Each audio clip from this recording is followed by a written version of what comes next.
This conference will now be recorded. So we can post online for future review.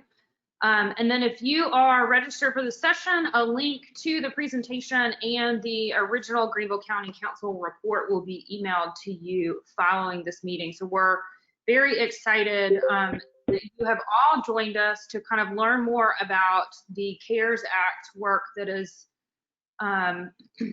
coming out soon as well.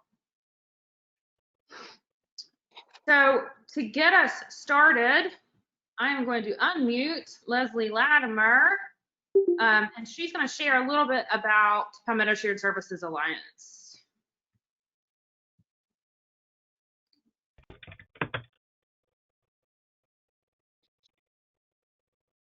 All right, Leslie, you should be able. Okay, good morning. Can you guys hear me? We can. Okay, good. Okay, I was getting concerned there for a second. Good morning. For those of you that I do not know, I'm Leslie Latimer with Palmetto Shared Services Alliance, and I want to share a little bit about what we do. And I may be preaching to the choir to some of you who are our current members, but those of you who are not, please pay attention, because this is a service that is sponsored and offered to you guys complimentary every year for 12 months from Greenville County First Steps. And so those of you who are current members, please note that your membership has been sponsored yet again starting July 1. And so big shout out and thank you to Greenville First Steps. So make sure every time you see them or talk to them that you thank them for this service. So again, I want to go through a little bit about what Palmetto Shared Services does. So who's advancing here? Okay, great. So a little bit about what we are is our main goal is to help providers save time and money. And once that happens, it results hopefully in quality improvement in your centers. A big part of how we do that is through resources. So we have a resource platform that offers downloadable resources, things like employee handbooks, parent handbooks, HR policies, parent policies, different curriculum and assessment tools. And then we also offer on our resource platform cost savings benefits. So ways that you can get discounts on supplies that you need for your classrooms, for your teachers. It also offers health insurance. If you guys do not offer that to your staff, we do have that availability to help you with that. It offers employee perks, so ways that you can get incentives for your staff to kind of offset maybe some, if you can't afford a raise, you may be able to do a gift card just to kind of show your appreciation for them.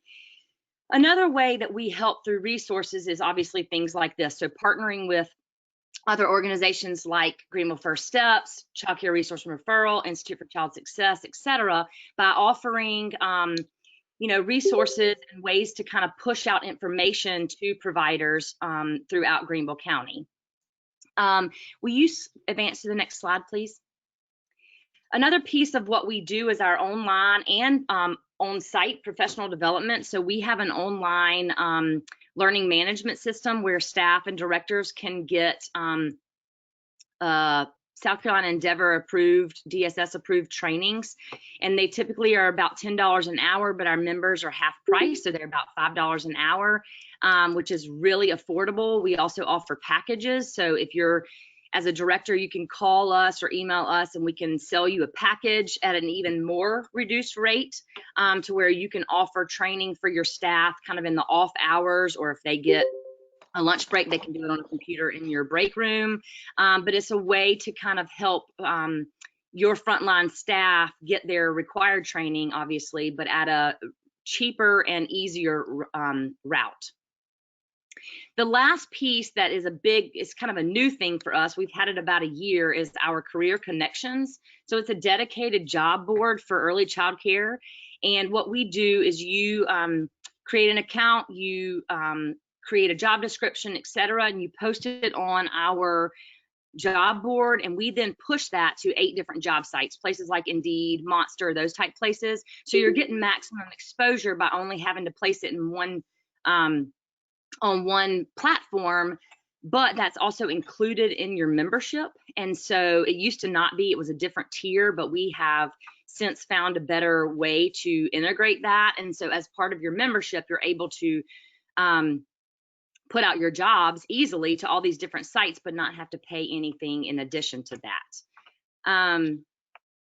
Those are our big pieces of what we do. So we're obviously involved in this project by making sure that you guys are aware that this type of stuff, this type of funding is out there.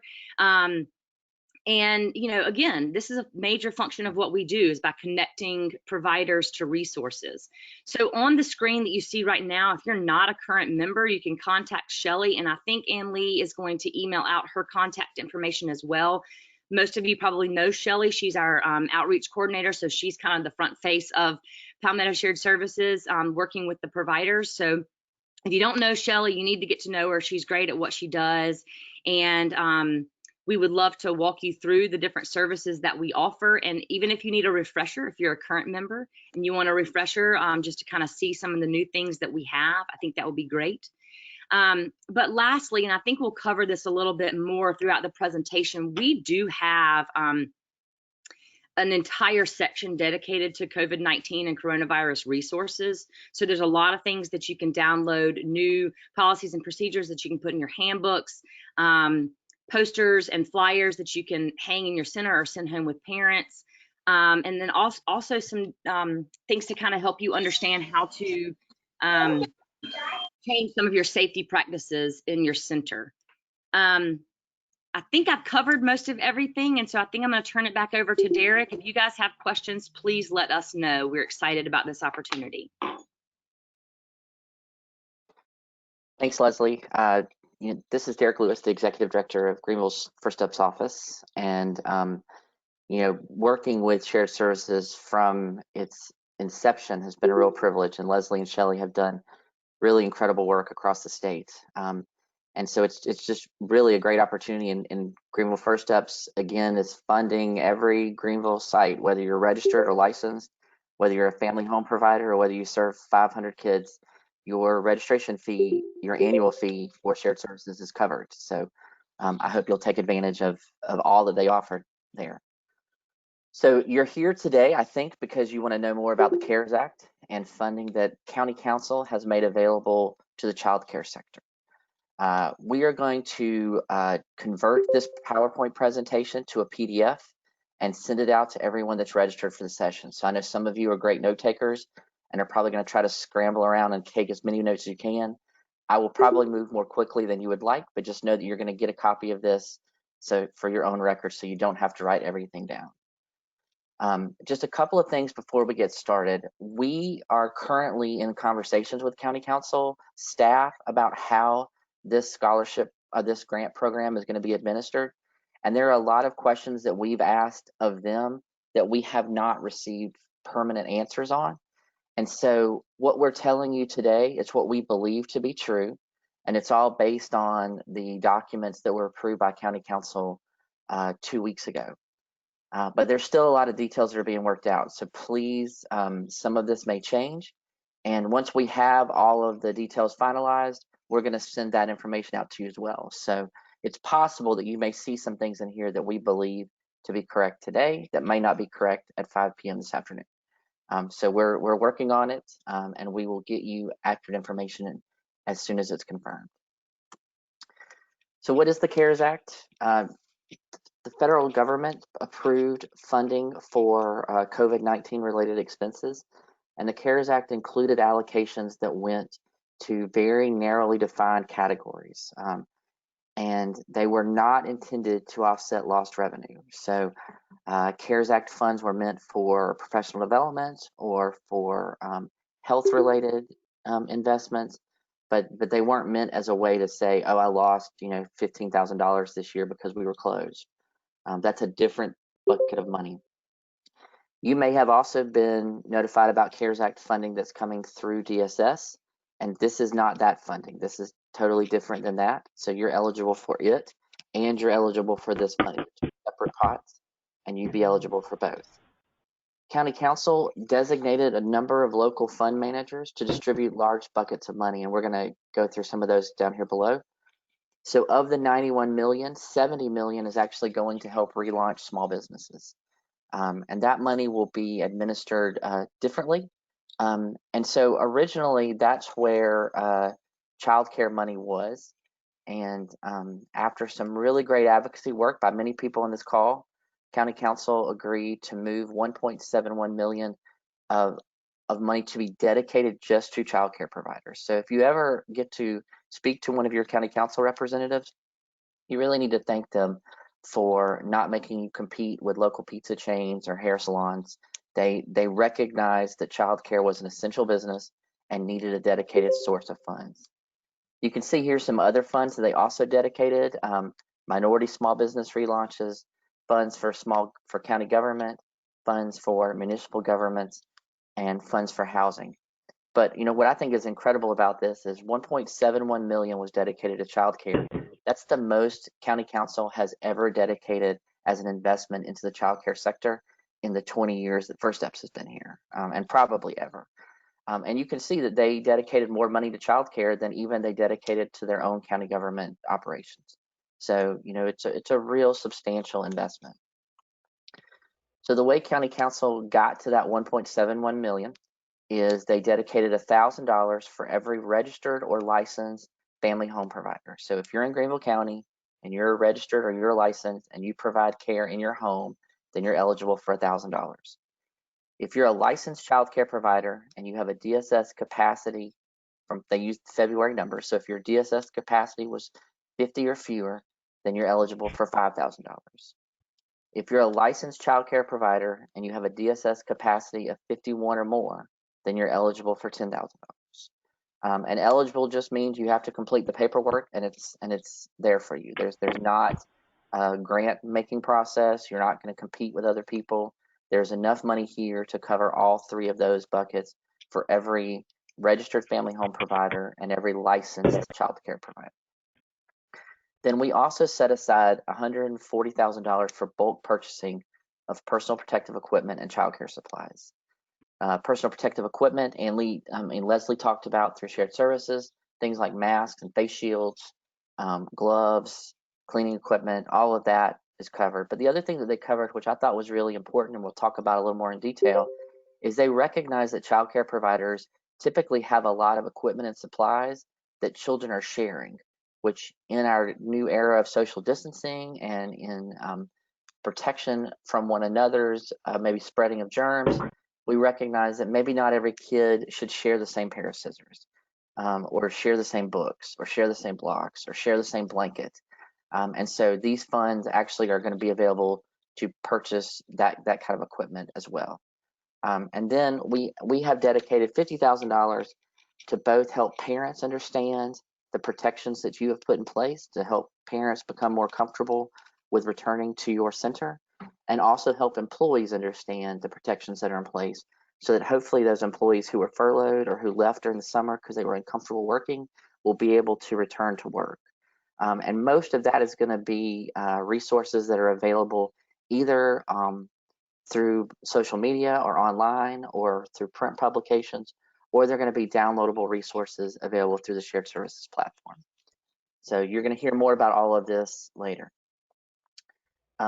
Again, I'll point to the chat box. If you see the little bubble, if you have any questions, if you'll put your questions there, then we'll get to them. Some of them are coming in later slides already, so I've already seen some of your questions are coming, don't worry. And Ann-Lee's going to interrupt if there's a question that needs to kind of be covered on this slide. You want to quickly chat about church preschools? Yeah, so right now, the way that the definition that was approved by County Council was made is any licensed child care provider is eligible for this money, whether you are licensed and operating within a church or not. There is a plan for a second bucket of money, basically all of the unclaimed 1.71 million to be released in August, maybe September, for all registered child care providers that didn't get money in the first round. So don't hang up yet if you didn't see your center listed here as an eligible center. If you're registered and you're not licensed, because you don't have to be, that's fine. The council had to draw a line somewhere to say, how do we create a budget? And so that was the line that they drew. But we don't expect every provider to accept these funds.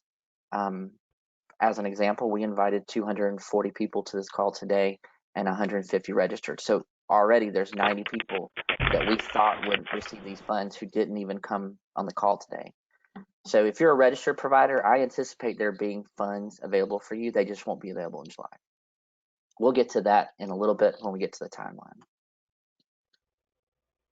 So again, who is eligible? We've covered this, the licensed childcare providers that are serving 0 to 200 kids are registered family home providers. Faith-based providers are eligible, and we think that government providers may be eligible, like Share Head Start, but we are waiting for some guidance from the federal government about whether or not one government agency can pay another government agency. So we don't know that for sure yet. And again, you see here that registered child care providers will be waitlisted and funded on a first come, first served basis. So you should still go through the application process because it'll put you at the front of the line. And as soon as we know those funds are available, they would go to you too.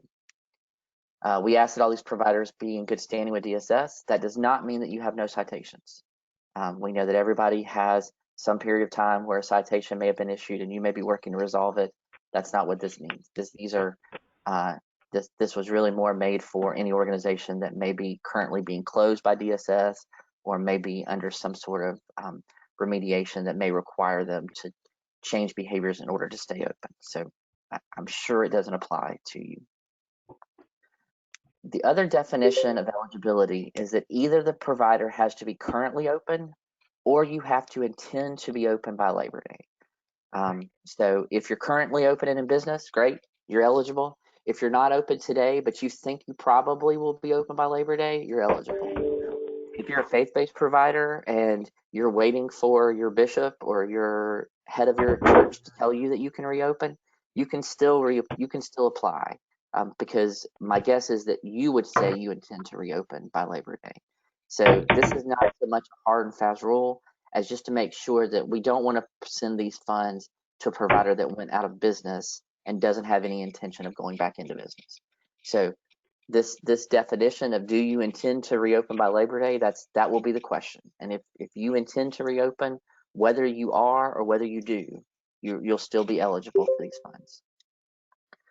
It is a requirement that all of these providers be physically located in Greenville County. So if somehow you got this login information and you're a provider that's in Pickens County, but you serve a lot of families in Greenville County, you're not eligible for this funds. It is only for those who are physically located in Greenville County. And there could be a requirement, this is one of the things we're not 100% sure about, that you actually be registered as a Greenville County business. So we're working some of those details out. For the small business portion, that is a requirement, and we're not sure if it applies to childcare providers or not. So you can see the requirements are pretty flexible, but these are pretty clear for us to work within. I'm going to go through a couple of pages of eligible expenses. This is a reimbursable grant. And so the way a reimbursable grant works, this is not like the DSS money that you were sent that was just a flat amount of money to thank you for being open or to help you with any costs you got. This is meant to cover expenses that have been pre-approved. So there are, excuse me, there are several categories that these expenses can cover.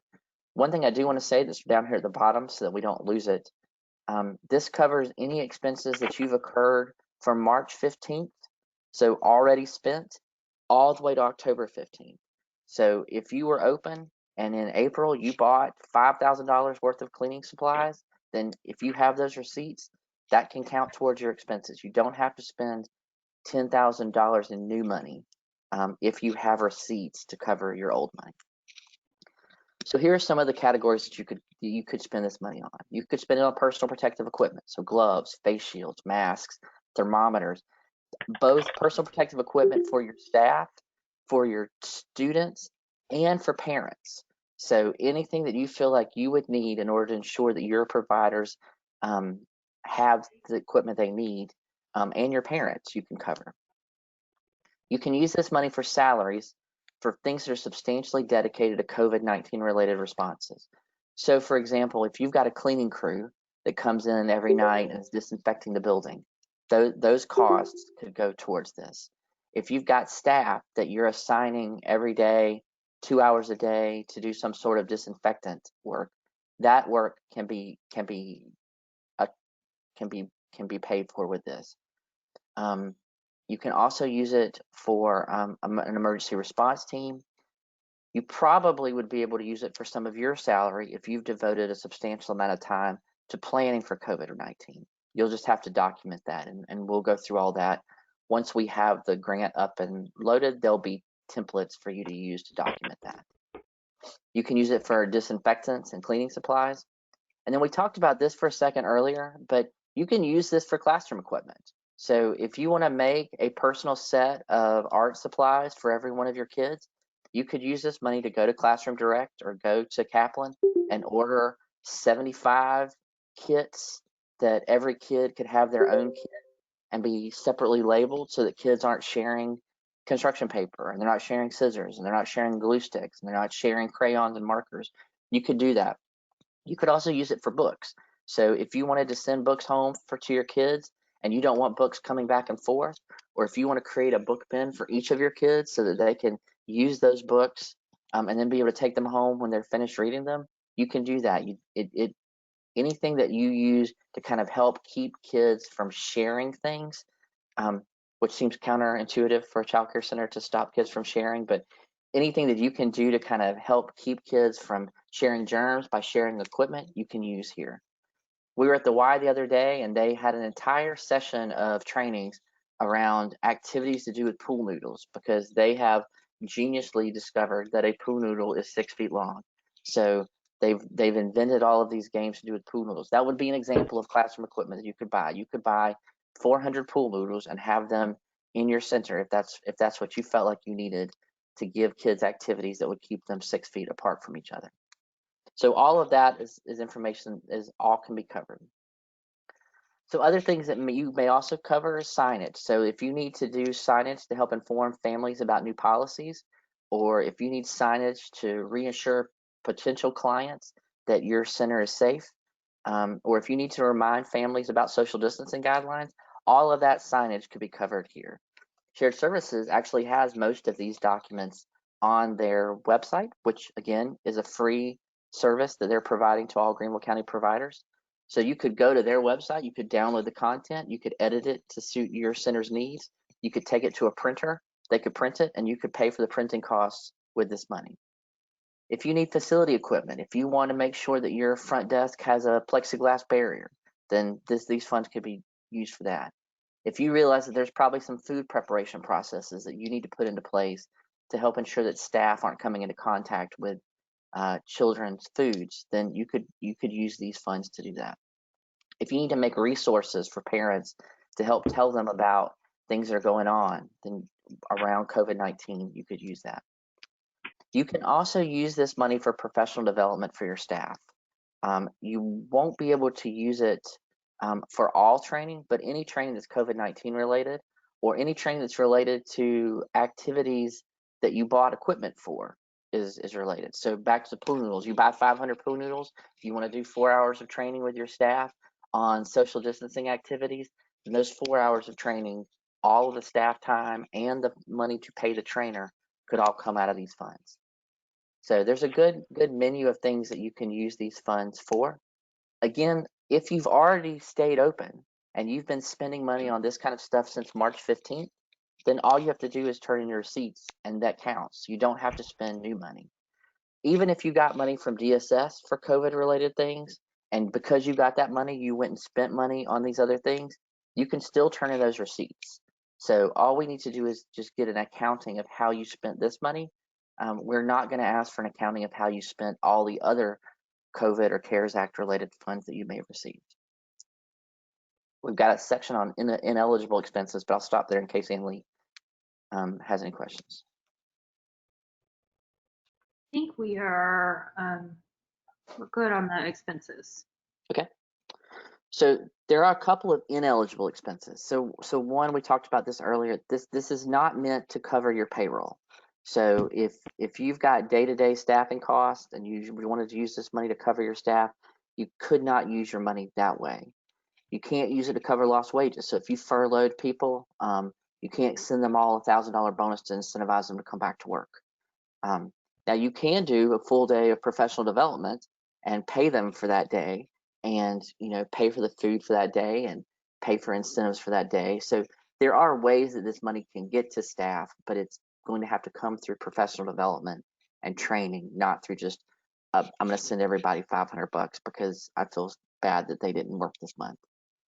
You cannot use this to offset lost income. So if you've been open or if you closed and you have calculated how much money you didn't bring in, this act does not allow for those funds to be used that way. So it's got to be reimbursements. And then you can't use it for expenses prior to March 15th. So if when you built your building, you put in a front counter with a plexiglass screen, and that was up 2 years ago, good, that's great for you, and you're ahead of the curve, but you cannot retroactively use those expenses. Anything prior to March 15th wouldn't be eligible. All right, so we're going to talk through a scenario. We're going to talk through a scenario here to make sure that everybody kind of sees how this would work. So let's say that you're a center and you are licensed to provide 52 services for 52 students. That's your DSS license capacity. That's not your enrollment. That's your licensed capacity with DSS, which we know is far higher than your enrollment. So your licensed capacity is 52 kids. That means you're eligible for $10,000. So you're going to turn in an application to us, and you're going to get approved, and you're going to immediately receive a check within 2 weeks for $5,000, which is half of what you're eligible to receive. Then what you're going to do is you're going to spend money, and you're going to send us receipts. And when you send us receipts, if your total receipts are $10,000, you're going to get a second check from us for $5,000. So you got 5 up front, you spent 10, you get 5 in the back end, and now we've covered 10 of your 10. If you only send us receipts for $6,000, then all you're going to get is an extra 1,000. So you got 5 up front, you spent 6, we've already paid you 5, we're going to give you the difference, which is 1, and that other 4,000 is going to go into the bucket for all of these waitlisted providers. So we anticipate all of this money to be spent. We hope you'll spend it. If you don't, then it'll go to a registered provider that didn't receive funds in the first round. So that's how this is going to work. The only exception to this are the family childcare home providers who will just receive their $1,000 in advance, because it was a little bit cumbersome to get them to get $500 in advance and then have to do 2 checks of $500. So if you receive $10,000, you'll get 5 up front, you'll turn in your receipts, you'll close out, you'll get the difference up to $10,000 total, and then we'll kind of settle up with you. If you've already been open, you could receive your $5,000 up front in 2 weeks, turn around and give me receipts from March to April, and close this thing out the next week and receive your second check the next week. So you could get your first check and your second check in the month of July and be completely closed out. So there's no need for you to wait until October 15th to turn in your receipts. As soon as you incur these expenses, turn them in and we'll get you paid. So our goal is to get you paid as quickly as possible. We don't want you sitting on expenses, but because of the nature of this grant, it has to be reimbursable for actual expenses. So we did get county councils to agree to do the first half up front, because we know it's hard for many of you to spend money without having money to spend. So we're going to try to provide you with at least half of it up front. If you have any questions about any of this stuff, Annalie's information is at the bottom, and she can provide a lot of that information for you. Annalie, I saw a couple of questions come in, so I'm going to stop here for a second. Yeah, let's ask 2 about things you can spend. One came in, could you use it for something such as flooring that you could mop and bleach versus carpet? I believe if you could demonstrate that flooring was necessary for you to help improve the health and safety of your kids, then yes. Okay, and then we had another one about centers that might have a provisional license through DSS. Are they still eligible? If you are listed as a licensed provider on the DSS roster, then you are eligible. If you are not listed as a licensed provider, then you would be probably in the second group. So it depends on what your provisional license was for. Okay, thank you. I think We you can we took the roster from, we asked DSS to send us the names, addresses, and license numbers for every licensed provider and every registered provider. And we also asked them to give us the capacity. So we use that to determine what amount of funds you'd be eligible for. one more quick question. If Mhm. Are hours for employees who do temporary checks all day and curbside drop off and pick up, can the funding be used for their salary? That's right. So that would be an example of an extra personnel expense that you've incurred as a result of COVID. So yes, if you've got an employee that's sitting out in the parking lot and doing temperature checks, and that's not something you typically do, then yes, you would be able to log those hours and be reimbursed for them. If you're the employee that's doing the temperature checks, you can log your hours and be reimbursed for them too. So it doesn't necessarily mean that there's a new employee so much as it means if you can demonstrate someone was dedicated to that role, then yes, you should be able to be reimbursed for their salary and for whatever payroll expenses. So FICA, workers' comp, if they're eligible for retirement or health insurance, you could break those things out too. Okay, and then one more just to clarify, all funds spent will need to have a receipt. So if you're a family home provider, you still have to turn in receipts. The first 5,000, you still have to turn in receipts. So every dollar that is spent needs to be on a receipt and submitted. That's correct, right? That is correct, and we'll have some templates for you to download if you're trying to log payroll hours, because that we won't need you to. I don't think at this point we will need you to turn in pay stubs. We'll probably just need you to log how you accounted for that money with Thank you. hours, and so we'll try to make that as easy as possible. How soon does I think someone is unmuted and I can't. Oh, there we go. All right. Make sure you're muted. So our goal is to make this as easy as possible while also being accountable to the federal government, which is not easy. And so there's a real narrow tightrope that we're trying to walk here between understanding that this is a lot of extra work for you, but also understanding that this $1.7 million came with strings, and we've got to make sure that we're compliant. Otherwise, we'll be held accountable for giving out money that the federal government didn't authorize us to give out. So we're going to try to take all of that pressure off of you as much as possible, but there will be some stuff that you'll have to do because we're accountable for this money. So the application process is not live yet. County Council intends to have this application go live by July 6th. And once we have a link to the application, we'll send it to you. There is talk about using a portal where you would actually create a username and log in, and all of this will be done internally. There's been talk about it being done through a Google form where you would just go in and enter a whole bunch of information into a Google document, and then we would create the documents for you. So a lot of that still is unclear. We're finalizing all of that, and will have it all clear before July 6th. Once we have all of that clear, we will send out a separate email that gives you directions on how to apply for these funds. So if you've registered for this conference, for this session, if you got an email telling you about this session, you're going to get an email from us probably, by the end of next week, telling you how to register and with detailed instructions on how to make sure you're eligible to get these funds. But we don't have that yet because there's still a lot of questions we don't have answers to.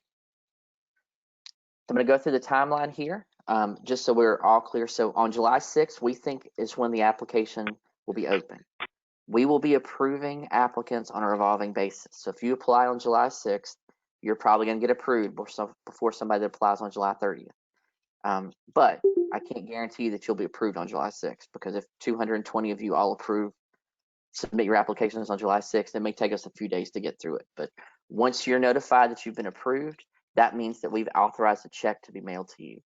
That check probably will come from Greenville First Steps, but it's important, again, to be clear that this money actually came from Greenville County Council. But Greenville First Steps has agreed to take this piece so that they can focus on the Minority Business Accelerator and small business funds. You can submit your your check for your reimbursement for your second payment the day after you get your first check. So you don't have to wait on us, but you have until October 15th to do that.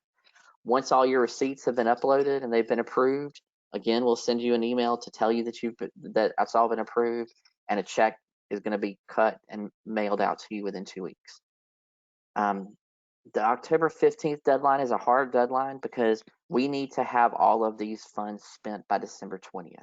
So by closing all of this on October 15th, we'll be able to go then to all the waitlisted providers and make sure that they have their funds. So worst case scenario, waitlisted providers will start receiving funds on November 1st, and will continue down that list, first come, first serve, until all the funds are gone.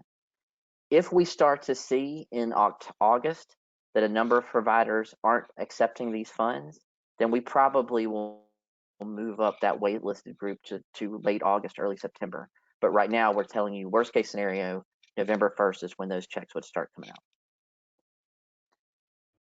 There are some other free supports that I do want to make sure that you're aware of. So we intend to use the $140,000 that we pulled out of the $1.71 million to buy bulk purchases of childcare equipment, gloves, cloth masks, and books.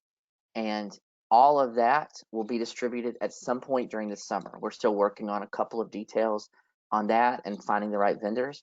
But probably what will happen is there will be some sort of either fair where you're invited to come to some location where you can come and choose the things that you want, or you'll be asked, what do you want? And they'll be brought to you. So we're going to work out the logistics of that once we have a couple of questions. Remember again that you have included with this a 12-month membership to shared services. So if you're not a member of shared services, there is no reason for you not to be. It's free, and it has a whole lot of resources for you. The greatest thing it has for you right now is it's got vendors that are offering discounts if you buy through them. So if you need to buy cleaning equipment and you're not buying it through shared services, you're probably spending more than you should. So take this guaranteed money, take this complimentary membership, save yourself another 15% by buying through shared services, and then that's more money that you have available. They also have a host of downloadable resources already ready that are available to you. Also, there are plans for a Greenville Childcare is Safe and Open for Business campaign, both to encourage families to return and to encourage employees to return.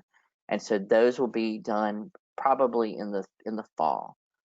All of the things on this slide are available whether you are licensed or registered. So if you hung on to the call because you knew there was going to be a promise of something for you, this slide is for you.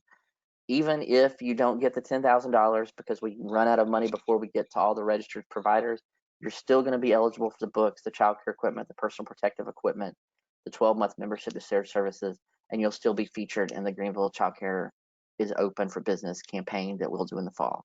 So whether you're licensed or not, these are things that are available to you as long as you're a registered provider.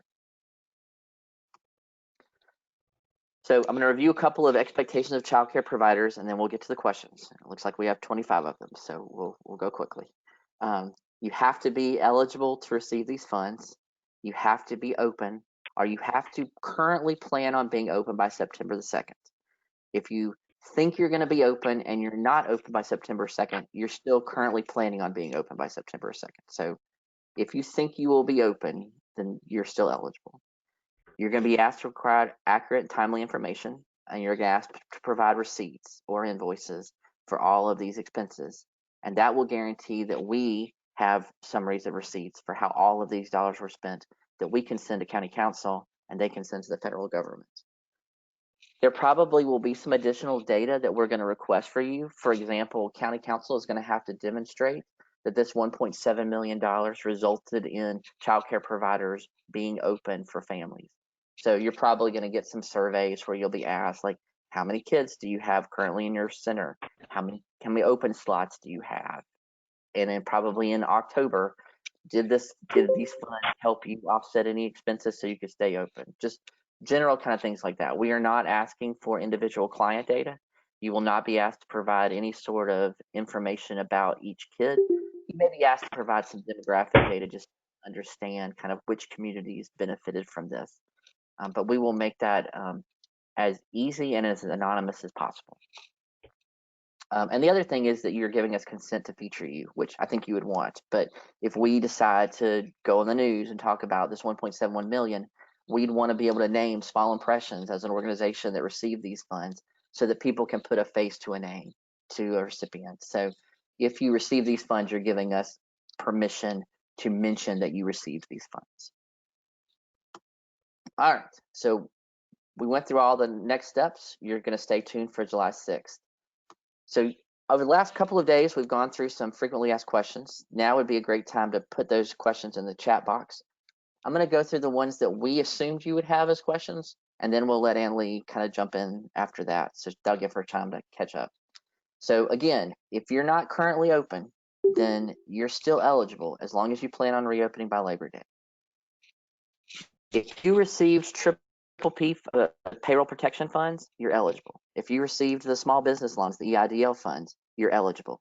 If you received DSS CARES Act funds, you're eligible. There is no source of funding that you've received that would make you ineligible to receive these dollars. They are for you. They've been dedicated to you, and they're eligible to you whether you took other federal money or not.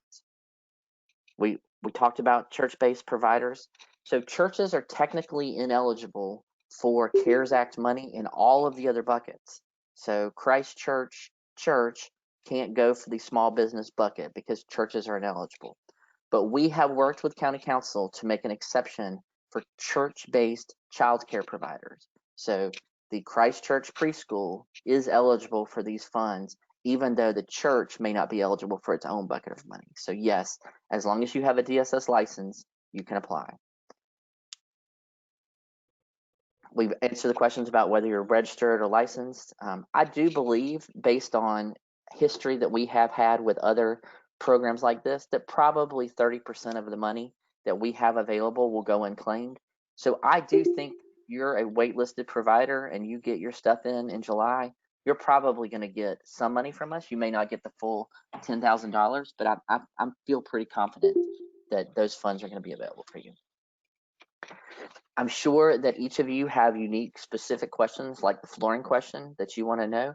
And that's why we have Ann-Lee to answer all of those questions for you. So you have her email address. And if you'll email a question, particularly before you spend the money, that'd be great, because then we can help prevent you or redirect you.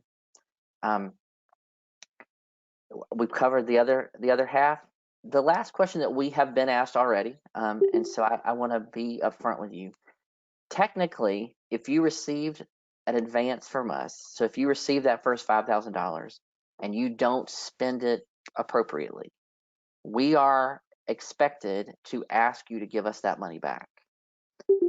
We do not, however, have a collections department. So I expect us to ask you to give it back to us.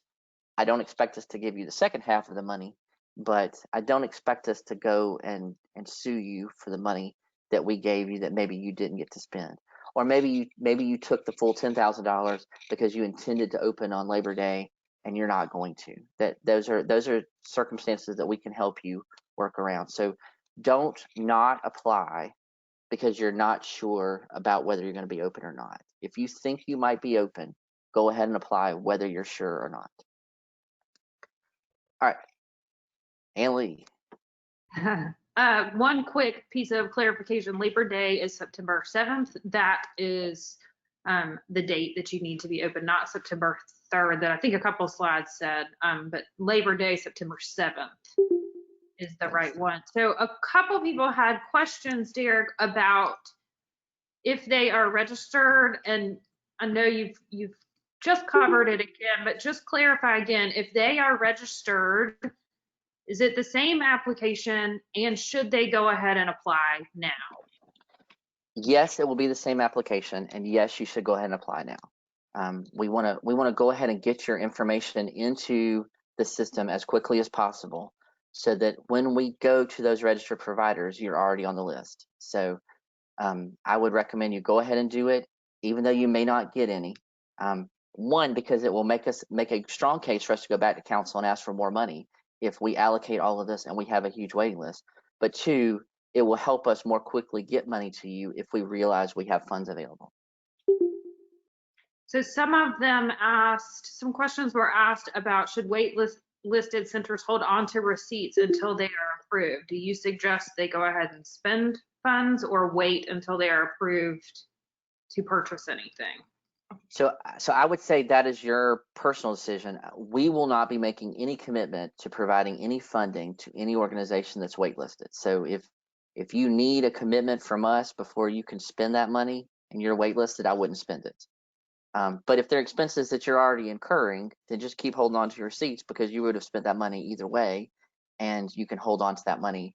You can hold on to those receipts until we know for sure. That's a personal decision. Waitlisted providers are all still eligible to send us receipts predating March, all the way back to March 15th.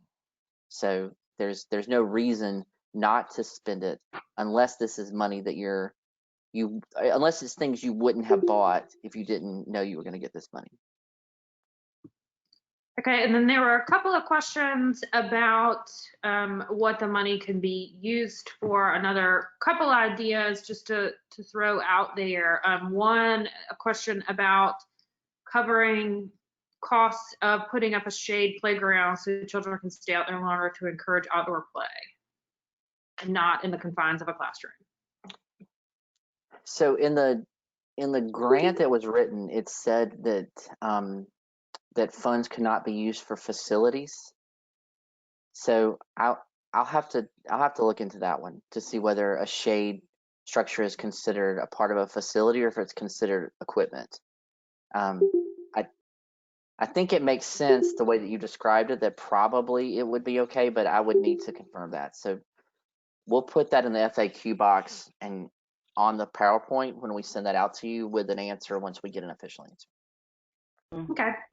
And there are actually a couple more like that, but we can find out the answers to those questions, like kitchen equipment, a question about furniture to help with social distancing. So we'll confirm those answers and then send it out once we have more. Furniture, I think, might be easier because, but yeah, I think let's get let's get an official answer from the staff. I will say that one thing I'd really appreciate, county council staff have been incredibly understanding about a sector that they don't spend a whole lot of time working in, and I really appreciate them. Time we've called and said, now wait a minute, you've said churches can't get money, but Buncombe Street's preschool is essential to downtown families. We got to make sure that they're open. Oh, okay. And so just about everything we've brought to them and said, wait a minute, this needs to count too. They've been pretty understanding. So I would expect if they can make it work, they will make it work to approve these uses. Can you guys hear me? This is Leslie. Mm-hmm. Yes. And I want to piggyback off of what Derek has said too, like you guys that are still on the call, like this is a big deal. Childcare is really an overlooked profession, even though we all know that it's essential to other employers, etc. So when county council has agreed to support this entity, we need to make sure that we obviously apply for the funds, that we do everything that they're asking us to do. All of you registered providers, get your application in, because we don't want to leave any money on the table, because if money is left on the table, then they won't support us again. And so just make sure that you guys are doing everything in your power to get your application in, to follow what they're asking you to do with all of your receipts, etc. But please don't leave money on the table so that we get support in the future. Okay. I think we have answered most every question. The ones that aren't, I've made notes of ones that we need to clarify, and we will make sure to send those answers out when we send follow-ups. All right. So what we'll do here is stop the recording, and then we can unmute everybody's lines. So if you want to stay on, we'll stay on. If you have questions, we'll take all your questions. But for the purpose of the recording, we'll stop it first. Can you do that, Emily?